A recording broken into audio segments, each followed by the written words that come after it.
Asaduddin Owaisi, as always, he didn't hold back and he lashed out at Mamata Banerjee, refuting the BJP's B team charge. He said instead that BJP and TMC are two sides of the same coin. Here are some excerpts of that exclusive.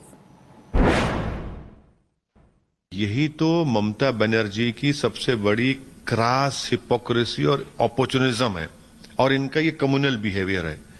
Mamata Banerjee ने क्या कहा था कि मुसलमान गाय है, कभी लात भी मारती तो कभी दूध भी देती। आप हमको इंसान के तौर पे क्यों नहीं देखते? बंगाल के मुसलमानों को आप उनको जानवर क्यों समझते? आप उनके भी ख्वाहिशात हैं, उनकी उम्मीदें हैं, एस्पिरेशंस हैं, एम्प्लॉयमेंट में, गवर्नमेंट शेयर में, स्कूल्स में, सिविक कम्युनिटीज में। आप उनको गाय समझते हैं और फिर आप ये कहते हैं कि यूनाइटेडली मुझे वोट दो। ये जो नौटंकी कम चला रही है ना ममता बनर्जी, इससे तंग है मुसलमान, ना उनका कोई फायदा हुआ। Owaisi is, and they've used this word often, the B team of the BJP. That Asaduddin Owaisi is effectively going into states to divide the Muslim vote and make it easier for the BJP to win, whether then it's Telangana or whether it's Rajasthan, where again you're planning to go and contest in the winter. Rajdeep, I can slaughter them on this question. You can? I can slaughter them on this question. It's all total rubbish. You know, how many parliament seats did I contest in 2019? 3. How did BJP win 300 seats? Why are you not able to make a Muslim MP win from Gujarat? You are there. How did Rahul Gandhi lose Amethi and win in Kerala? Why? Because there are 30% minorities here. Huh? Win in Wayanad. Why? Did I contest over there?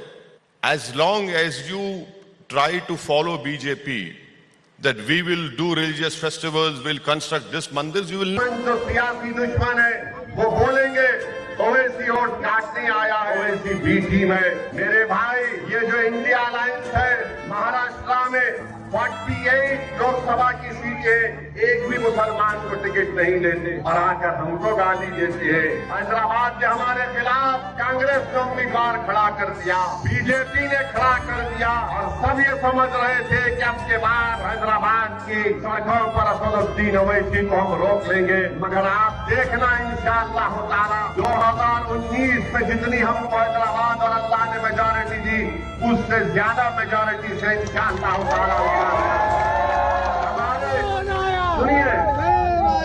वो दिल्ली का छोटा recharge जो है, अरे तुम और मोदी एक जगह बैठ जाओ। मैं क्या तुम्हारा भाईजान हूँ? पेट भर के गालियां देंगे ओवैसी को। तमाम राजनीतिक पार्टियां ओवैसी की पार्टी AIMIM को एक दूसरे की बीटिंग बताती हैं। इसी को लेकर ओवैसी का गुस्सा फूट पड़ा है। उन्होंने कांग्रेस, बीजेपी और आम आदमी पार्टी पर पलटवार किया। ओवैसी ने कहा कि वो साबरमती रिवर फ्रंट पर पीएम मोदी, कांग्रेस नेता राहुल गांधी और दिल्ली के सीएम अरविंद केजरीवाल को बुलाएंगे और पूछेंगे कि आखिर वो किसकी टीम में है। एमएलए साहब जरूर पेट भर के गालियां देंगे ओवैसी को, खूब देंगे, पेट भर भर के गालियां देंगे।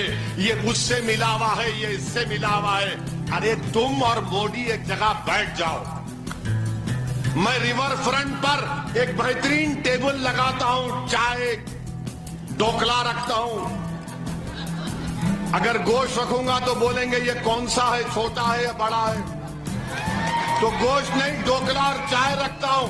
मोदी जी को ही बिठाता हूं। ये कांग्रेस का नेता जो पूरा पैदल देश में फिर रहा है, उसको भी बुला लेते हैं।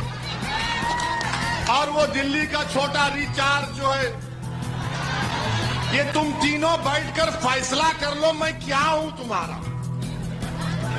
मैं क्या तुम्हारा भाईजान हूं? मैं क्या तुम्हारा दुश्मन हूं? मैं कौन सी टीम का हूं? तुम तीनों बैठ के तय करो। मैं अपने खर्चे पर रिवर फ्रंट में एक टेबल लगा के बिठान के तैयार।